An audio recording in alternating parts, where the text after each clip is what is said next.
یہ سنت ہے سر مرد کے لیے کھڑے ہو کے پیشاب کرنا جی صحیح بخاری میں حدیث موجود ہے، صحیح مسلم میں موجود ہے کہ نبی صلی اللہ علیہ وآلہ وسلم ایک دفعہ مدینہ شریف کے باہر گندگی کے ڈھیر کے پاس آئے اور آپ نے کھڑے ہو کر پیشاب. اس بارے میں ہمیں بہت ساری احادیث ملتی ہیں جن میں کھڑے ہو کر پیشاب کرنے سے منع کیا گیا ہے، لیکن سند کے لحاظ سے ضعیف روایتیں ہیں. جو بالکل بے غبار روایتیں ہیں وہ دو ہیں.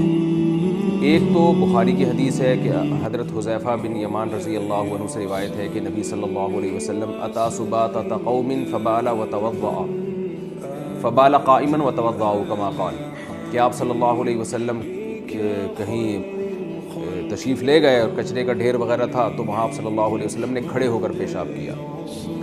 اس حدیث کی روشنی میں بعض علماء کی رائے یہ ہے کہ کھڑے ہو کر پیشاب کرنا بالکل جائز ہے، اس میں کوئی گناہ نہیں ہے. لیکن دوسری طرف حضرت عائشہ رضی اللہ تعالی عنہا کی حدیث ہے، وہ بھی صحیح حدیث ہے. اس میں آتا ہے کہ آپ حضرت عائشہ فرماتی ہیں کہ من حدثکم، جو تمہیں یہ بتائے کہ نبی صلی اللہ علیہ وسلم نے کھڑے ہو کر پیشاب کیا ہے، فلا تصدقوہ، اس کی تصدیق مت کرو، یعنی اس کو جھوٹا قرار دو. تو یہ دوسری حدیث ہے جس میں امی عائشہ فرماتی ہیں کہ آپ صلی اللہ علیہ وسلم کبھی کھڑے ہو کر پیشاب نہیں کرتے تھے، بلکہ اگر کوئی کہے کہ آپ نے کھڑے ہو کر پیشاب کیا تو اس کا انکار کر دو. تو حضرت حذیفہ والی حدیث سے پتہ چلتا ہے کہ بہرحال نبی نے یہ کام کیا ہے. امی عائشہ تو چونکہ روز جو نبی صلی اللہ علیہ وسلم کا معمول دیکھ رہی ہیں اس کے حساب سے بتا رہی ہیں کہ نبی یہ کام نہیں کرتے تھے. تو اس سے ہمیں پتہ چلتا ہے کہ آپ صلی اللہ علیہ وسلم کا جو عام معمول تھا وہ بیٹھ کے پیشاب کرنے کا تھا، اور اس میں آپ صلی اللہ علیہ وسلم اتنی زیادہ تاکید سے اور اتنی پابندی سے بیٹھ کے پیشاب فرمایا کرتے تھے کہ امی عائشہ کو یہ گمان ہوا کہ یہ کبھی ہو ہی نہیں سکتا کہ نبی کھڑے ہو کر پیشاب کریں گے. تبھی تو کہہ رہی ہیں کہ جو یہ کہتا ہے اس کا انکار کر دو. تو اس سے پتہ چلتا ہے کہ اصل سنت اور اصل ادب یہی ہے کہ بیٹھ کے پیشاب کیا جائے.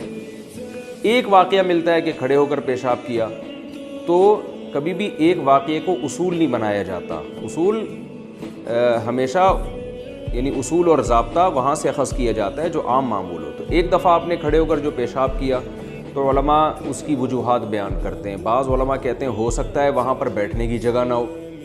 بعض نے کہا کہ ہو سکتا ہے آپ صلی اللہ علیہ وسلم کی کمر مبارک میں یا گھٹنے میں تکلیف ہو، کوئی عذر ہو. بعض نے یہ کہا کہ ایک بیماری ہے گھٹنوں کی یا کمر کی جس میں کھڑے ہو کر پیشاب کرنے سے فائدہ ہوتا ہے، تو عین ممکن ہے آپ صلی اللہ علیہ وسلم بطور علاج کے کر رہے ہوں. اور یہ بھی ممکن ہے کہ آپ صلی اللہ علیہ وسلم اس لیے کھڑے ہو کر رہے ہوں تاکہ لوگ کھڑے ہو کر پیشاب کو بالکل حرام نہ سمجھیں، کیونکہ بعض دفعہ بیٹھنے کی جگہ نہیں ہوتی تو کھڑے ہو کر ہی پیشاب کرنا پڑتا ہے.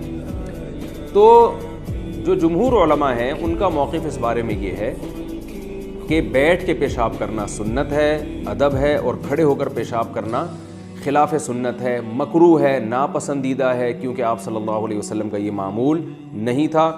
اور اگر کھڑے ہو کر پیشاب کرنے میں چھینٹے پڑنے کا اندیشہ ہو تو پھر تو یہ بالکل ناجائز ہے، حرام ہے، کیونکہ آپ صلی اللہ علیہ وسلم نے فرمایا استنزہوا من البول فإن عامۃ عذاب القبر منہ، پیشاب سے کی چھینٹوں سے بچو، یعنی پیشاب سے بچو، اس لیے کہ اکثر عذاب قبر پیشاب کی وجہ سے ہوتا ہے.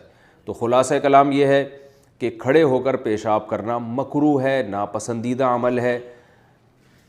اصل سنت یہی ہے کہ بیٹھ کے پیشاب کیا جائے. البتہ کھڑے ہو کر پیشاب کرنے کو حرام یا گناہ کبیرہ نہیں کہا جائے گا، ناپسندیدہ مکروہ کہا جائے گا. اور اگر کوئی ضرورت ہو تو پھر بالکل جائز ہے.